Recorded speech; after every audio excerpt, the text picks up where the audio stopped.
स्वागत नमस्कार दोस्तों, बात करते हैं मौसम पूर्वानुमान अगले 24 घंटों के दौरान, यानी कि आज के दौरान आपके इलाके में कहाँ पर कैसा रहेगा मौसम, कहाँ पर होगी भारी बारिश, कहाँ पर रहेगा मौसम साफ, इसके बारे में जानकारी देने का प्रयास करते हैं। तो सबसे पहले जैसा कि हम पहले बताते आए हैं, आज बता रहे हैं, देख सकते हैं बादलों की स्थिति। यानी कि बादलों की स्थिति में आप देखेंगे तो यहाँ पर बादल हमारे सेंट्रल इंडिया पे भी काफ़ी ठीक ठाक हैं और उत्तर भारत के भी इलाकों में बादल हैं और पूर्वी इलाकों में भी बादल हैं।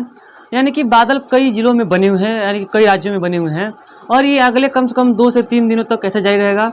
यानी कि हम कह सकते हैं कि ये जो बादलों का प्रभाव है, मानसूनी बादल जो हैं, ये लगभग हम उम्मीद कर रहे हैं कि 30 सितंबर के बाद भी यहाँ पर, हालांकि मानसून सीजन तो एंड हो जाएगा, लेकिन जो अक्टूबर का महीना होगा इस दौरान भी 6-7 हम उम्मीद कर सकते हैं, 6-7-8 के आसपास तक वर्षा होने की संभावना रहेगी। हालांकि इस समय अब जो बारिश हो रही है वो काफ़ी ख़राब है, फसलों के नुकसान है, लेकिन हम इसमें कुछ नहीं कर सकते। जब बारिश नहीं हो रही थी तब भी हम कुछ नहीं कर सकते हैं और जब बारिश हो रही है तब भी हम कुछ नहीं कर सकते हैं। जब तक मानसूनी हवाएं अपना रुख नहीं मोड़ेंगी तब तक लगातार बारिश होती रहेगी और ये सिलसिला लगभग अगले 2 से 3 दिनों तक चलने की संभावना नज़र आ रही है। इस तरह की हम प्रोबेबिलिटी है, क्योंकि जो मौसमी सिस्टम लगातार बन रहे हैं, बंगाल की खाड़ी में लगातार बनते जा रहे हैं, उनकी वजह से बादल भी काफ़ी इंटेंस बन रहे हैं, काफ़ी अच्छे बन रहे हैं, जिससे कि ये जल्द ख़त्म नहीं हो रहे हैं और कई इलाकों में भारी बारिश दे रहे हैं। और धूप का भी जो लोगों को दर्शन नहीं हो पा रहा है, कुछ इलाके तो ऐसे भी हैं। देखते हैं विंड, यानी कि जो हमारी हवाओं का दिशा है वो क्या इस समय किस माहौल का है। तो ये सकते हैं हमारे जो सिस्टम बने हुए हैं वहाँ पर हवाएं घूम रही होंगी लगातार। अगर आपको नहीं पता है कि ये हवाएं क्या दिखाता है, ये जो छोटे छोटे जो कीटाणु की तरह चल रहे हैं, ये जो हवाओं को दर्शाता है कि हवाएं इसी तरह से चल रही हैं और ज़रूरी नहीं है कि जितना तेज चल रही हैं तो हमारे यहाँ पे ऐसे चलेंगी। ये ऊपरी सतह यानी कि क्षोभ मंडल में चलती हैं, जो कि ये मानसूनी बादलों को निर्माण करने में काफ़ी सहायक होती हैं। ये बादल जो हवाएं होती हैं ये मानसूनी बादलों को ही बनाती हैं, जो क्षोभ मंडल में ही बादल बनते हैं। और जब ये हवाएं अपना रुख मोड़ लेते हैं, यानी कि जब पश्चिमी हवाएं चलने लगती हैं, तो जो पश्चिमी हवाएं होती हैं तो पाकिस्तान की तरफ कोई समंदर है नहीं, तो उधर से नमी बिल्कुल नहीं आता है, तो सूखी हवाएं आती हैं और गर्म हवाएं आती हैं, क्योंकि उधर तापमान बढ़ा रहता है पाकिस्तान की तरफ। जैसे जब हवाएं आती हैं तो गर्म रहती हैं, सूखी रहती हैं, जिससे कि प्रभाव कम हो जाता है किसी भी इलाकों का, यानी कि किसी भी क्षेत्रों में बारिश का। यहाँ पर क्या होता है कि वर्षा कम हो जाती है और जो गर्मी है वो काफ़ी बढ़ जाती है, वही हाल होने लगता है, लोगों को परेशानियों का सामना भी करना पड़ने लगता है।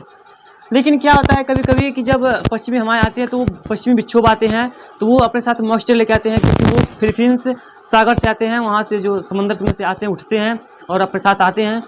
उसको जैसे जम्मू कश्मीर पे आते हैं, एक चक्रवाती क्षेत्र पंजाब पर बन जाता है, फिर वो अरब सागर से भी और बंगाल की खाड़ी से भी मॉइस्चर को खींचने लगता है, जिससे कि बादल बनते हैं और बारिश होती है। यानी कि ये रहे हवाओं का स्थिति, देख सकते हैं सामान्य स्थिति में हवाएं चल रही हैं, दक्षिण पश्चिम में लगातार हवाएं प्रभावी हैं, जिससे मानसून लगातार सक्रिय बना हुआ है और अगले हम आशा करते हैं कि कम से कम 2, 4, 5, 6 दिन तक, यानी कि 1 वीक तक यहाँ पर बारिश लगातार होती रहेगी और लगभग अक्टूबर के भी पहले सप्ताह तक वर्षा की गतिविधियाँ यहाँ पर लगातार होती रहेंगी। उसके बाद पश्चिमी राजस्थान से मानसून हटेगा और धीरे धीरे हमारे लगभग पूरे देश से मानसून की वापसी संभव है। लगभग अगले 2 से 4 दिनों के दौरान ही मानसून हट जाएगा, 7 तारीख के बाद। बात करते हैं मौसम की, तो जम्मू कश्मीर, दिल्ली, बाल्टिस्तान, मुजफ्फराबाद, लद्दाख में बहुत ज़्यादा वर्षा नहीं होगी, लेकिन कहीं के पर हल्की तो कहीं के पर मध्यम दर्जे की वर्षा देखने को मिल सकती है। यहाँ पर जो उत्तरी क्षेत्र होंगे यहाँ पर वर्षा में कमी रहेगी, जो दक्षिण क्षेत्र है अपेक्षाकृत उत्तरी क्षेत्र के वर्षा थोड़ी सी ज़्यादा रहेगी। और इसमें जो हमारा हिमाचल प्रदेश हो गया, उत्तराखंड हो गया, इन क्षेत्रों में बारिश ठीक ठाक रहने की उम्मीद है। कहीं पर हल्की से मध्यम के साथ साथ कहीं पर भारी वर्षा यहाँ पर दर्ज की जा सकती है इन क्षेत्रों में, तो यहाँ पर भी लोगों को सावधानी बरतने की काफ़ी ज़रूरत है, जिससे किसी प्रकार का नुकसान देखने को बिल्कुल ना मिले। और बात किया जाए यहाँ पर हैवी रेन की, तो हैवी रेन की प्रोबेबिलिटी अभी नज़र नहीं आ रही, यानी कि हैवी रेन अभी संभावित इन क्षेत्रों में नहीं है, बिल्कुल नहीं है। बाकी पंजाब हरियाणा में वर्षा हुई है, जैसा कि हमने पहले बताया था, और आज भी वर्षा देखने को मिलेगी। पंजाब, हरियाणा, दिल्ली, पश्चिमी उत्तर प्रदेश, दिल्ली में कल वर्षा की गतिविधियाँ काफ़ी ठीक ठाक रही हैं, कई इलाकों में मध्यम से भारी वर्षा हुई है। और जो हमारा पश्चिमी उत्तर प्रदेश का क्षेत्र है यहाँ पर भी छुटपुट जगहों पर वर्षा देखने को मिली है। बाकी आज की बात किया जाए तो हमारा पंजाब, हरियाणा के कुछ क्षेत्रों में काफ़ी ठीक ठाक वर्षा हो जाएगी, कुछ इलाकों में हल्की, कुछ इलाकों में मध्यम वर्षा होगी और कुछ एक इलाकों में भारी वर्षा की संभावना रहेगी। बहुत ज़्यादा इंटेंस स्पेल नहीं होगा, लेकिन हल्की से मध्यम के साथ साथ कहीं पर भारी वर्षा देखी जा सकती है। बाकी हमारा पश्चिमी उत्तर प्रदेश में भी बहुत ज़्यादा वर्षा बढ़ने वाली है, लेकिन अभी नहीं, 2 दिनों के बाद जब ये लो प्रेशर एरिया आगे बढ़ेगा तो यहाँ पर बारिश की गतिविधियाँ काफ़ी बढ़ जाएगी और काफ़ी इलाकों में काफ़ी इंटेंस रेन की संभावना रहेगी अगले 24 से 36 घंटों के दौरान, यानी कि 2 दिनों के बाद। बाकी पूर्वी उत्तर प्रदेश में कल वर्षा बढ़ने वाली है। कल गोरखपुर से लेकर वाराणसी, प्रयागराज, मिर्जापुर, चंदौली की कई क्षेत्रों में काफ़ी अच्छी वर्षा देखने को मिल सकती है और एक दो स्थानों पर मध्यम से भारी वर्षा भी देखने को मिलेगी। जो हमने जिलों का नाम लिया है, एक जिले दो जिले ऐसे भी सकते हैं जहाँ पर मौसम सूखा भी रह सकता है, क्योंकि वहाँ का तो उम्मीद है, लेकिन वातावरण पर भी डिपेंड करता है कि वातावरण वहाँ का कैसा है, बादल के लायक है अभी या नहीं है, क्योंकि अभी वाइड स्प्रेड रेनफॉल नहीं हो रहा है, क्योंकि सभी जगह बादल नहीं बन रहे हैं, उस तरह के भी बादल बन सकते हैं। बाकी कई इलाकों में पूर्वी उत्तर प्रदेश के इलाकों में अच्छी वर्षा होगी। बिहार में वर्षा बढ़ने वाली है, जैसे लो प्रेशर सिस्टम थोड़ा सा ऊपर की तरफ आएगा मध्य प्रदेश की तरफ, बिहार में वर्षा कुछ और बढ़ जाएगी, कई इलाकों में मध्यम से भारी वर्षा होगी।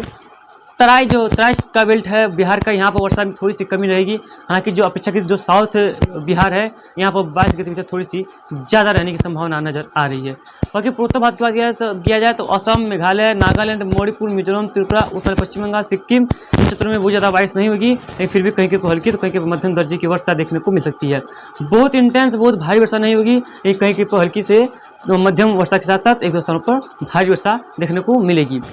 उसके बाद बात करते हैं हमारे पश्चिम बंगाल, झारखंड की। तो यहाँ पर कई इलाकों में मूसलाधार वर्षा होगी, कई इलाकों में काफ़ी अच्छी वर्षा, भारी वर्षा संभावित है। इन क्षेत्रों में यहाँ पर लोग सावधान रहें, क्योंकि स्थानीय तौर पे और जो है जल भराव जैसी स्थिति का सामना करना पड़ सकता है। बाकी उड़ीसा, छत्तीसगढ़ के जो उत्तरी इलाके हैं, जो नॉर्दर्न पार्ट ऑफ उड़ीसा और छत्तीसगढ़, इन क्षेत्रों में वर्षा गतिविधियाँ काफ़ी इंटेंस रहने वाली हैं। बाकी क्षेत्रों में वर्षा की गतिविधियाँ थोड़ी सी कम रहेगी। पूर्व से लेकर पश्चिम तक, उत्तर से लेकर दक्षिण तक, मध्य प्रदेश के सभी क्षेत्रों में वर्षा होती रहेगी। कई इलाकों में काफ़ी अच्छी होगी, कई इलाकों में काफ़ी कम होगी। इस तरह की वर्षा गतिविधियाँ यहाँ पर लगातार होती रहेंगी, कभी कम तो कभी ज़्यादा यहाँ पर वर्षा गतिविधियाँ लगातार बनी रहेंगी। इस तरह की पूरी संभावना नजर आ रही है।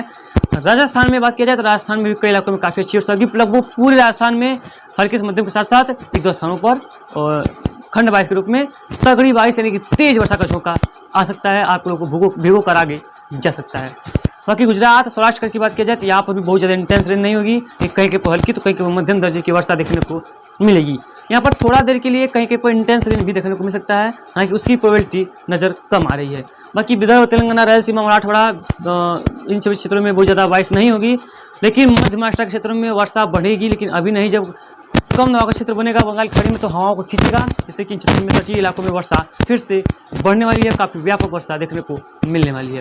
लेकिन अगले 24 घंटों के दौरान यहाँ पर बहुत ज़्यादा बारिश देखने को नहीं मिलने वाली। उसके बाद हमारा कर्नाटका, केरला की बात किया जाए तो यहाँ पर भी बहुत इंटेंस रेन की संभावना फिलहाल नहीं रहेगी, और तमिलनाडु में भी बहुत ज़्यादा बारिश देखने को नहीं मिलेगी। तटीय जो हमारा इलाका है, तटीय आंध्र प्रदेश का, यहाँ पर बहुत ज़्यादा बारिश नहीं होगी, कहीं कहीं हल्की तो कहीं मध्यम, तो कुछ एक स्थानों पर मध्यम से भारी वर्षा देखने को मिलेगी। बहुत इंटेंस स्पेल या बहुत भारी वर्षा की संभावना फिलहाल यहाँ पर नजर नहीं आ रही। यानी कि हम कह सकते हैं कि हमारा जो अभी भी हम जैसे कि प्रतिदिन भी बताते हैं कि साउथ इंडिया में वर्षा कमी रहेगी, बाकी इंडिया में वर्षा काफ़ी ठीक ठाक रहेगी, तो यहाँ पर लोग राहत का खबर है। लेकिन जो वर्षा जहाँ पर होंगी ज़्यादा हो चुकी है और फसल खराब हो रहे हैं, उसके लिए बुरी खबर है। चलिए इसका अगली वीडियो तक के लिए धन्यवाद।